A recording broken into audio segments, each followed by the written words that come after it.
മനസ്സിലാക്കേണ്ടത്.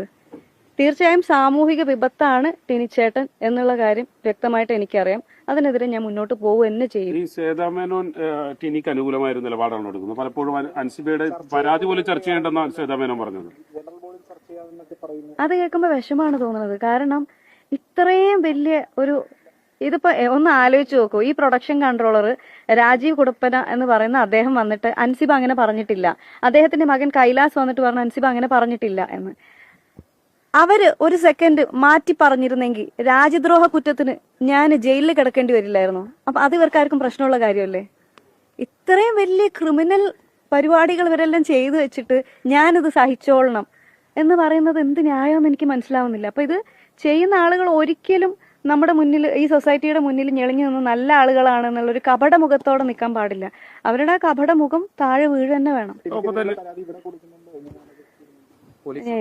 ഇതുവരെ റിപ്ലൈ ഒന്നും വന്നിട്ടില്ല. അപ്പൊ അതുകൊണ്ട് പരാതിയുമായിട്ട് മുന്നോട്ട് പോവാന്ന് വിചാരിക്കുന്ന ഇദ്ദേഹമാണ് എന്റെ.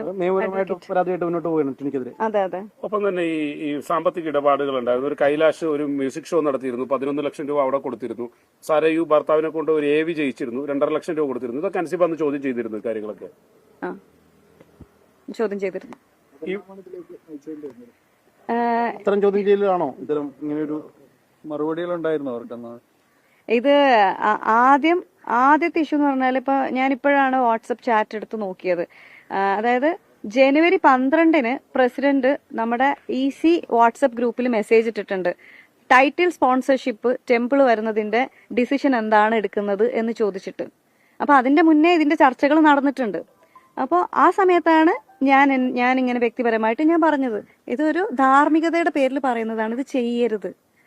ഒരു വളരെ സെക്യുലർ ആയിട്ട് നിൽക്കുന്ന ഒരു സ്ഥാപനമാണ്. അപ്പോൾ നമുക്ക് ടെമ്പിൾ വേണ്ട, മോസ്ക് വേണ്ട, ചർച്ച് വേണ്ട, അല്ലെങ്കിൽ നാളെ പാർട്ടികൾ വരും, ഇതൊന്നും വേണ്ട. ഇതൊന്നും ഇല്ലാതെ തന്നെ 32 വർഷം നടന്നു പോയ ഒരു ചരിത്രം അമ്മയ്ക്കുണ്ട് എന്നിരിക്കെ ഇപ്പോഴും സ്പോൺസേഴ്സിനെ കിട്ടാൻ ബുദ്ധിമുട്ടുള്ള ഒരു സംഘടനയൊന്നും അല്ല. എക്സിക്യൂട്ടീവിൽ അൻസിബയ്ക്ക് മാത്രമായിരുന്നു അത്തരത്തിലൊരു വിയോജിപ്പുണ്ടായിരുന്നത്. ഞാൻ അങ്ങനെ ഒരു വിയോജിപ്പ് എന്നിട്ട് ഒരു വോട്ടിംഗ് നടത്തി. വോട്ടിംഗ് നടത്തിയ സമയത്ത് അപ്പൊ ഞാനിത് പറഞ്ഞു. ഇതിന്റെ മുന്നേ വേറെ 1-2 പേര് ചോദിച്ചിരുന്നു, അത് അമ്മ സംഘടന ഒരു സെക്യുലർ സ്ഥാപനമല്ലേ, അപ്പോ നമുക്കൊന്നും കൂടെ നോക്കണമോ എന്ന് ചോദിച്ചിട്ടുണ്ടായിരുന്നു. പക്ഷെ ചെയ്യരുത് എന്ന് വേറെ ആരും പറഞ്ഞിട്ടില്ലായിരുന്നു, നോക്കണമോ എന്ന് ചോദിച്ചിട്ടുണ്ടായിരുന്നു. അത് കഴിഞ്ഞിട്ട് ഞാനിത് മെയിൽ അയക്കുകയും വാട്സപ്പിൽ ഞാൻ നോട്ട് ഇടുകയും ഒക്കെ ചെയ്തു.